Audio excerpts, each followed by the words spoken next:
Third area of life that's really, really critical is relationship. You gotta master this, not dabble in it, or you're gonna have pain. And by the way, I believe relationships are life. I mean, think about it.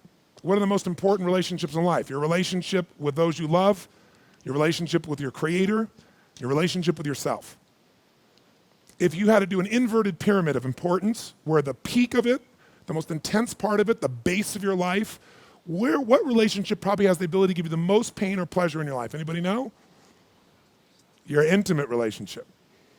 Because that's the place where your deepest fear that you're not enough or you won't be loved can be most powerfully impacted.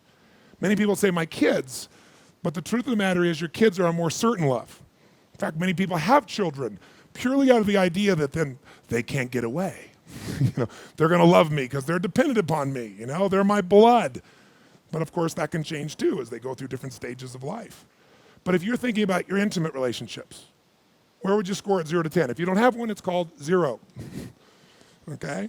Where would you score, for example, your family relationships, the next really powerful element? Where would you score going below that? Friends. If you don't score well on friends, you really are screwed, because that's the easiest category.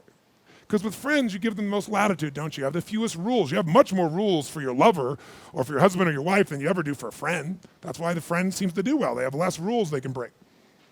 And then finally, your coworkers or associates.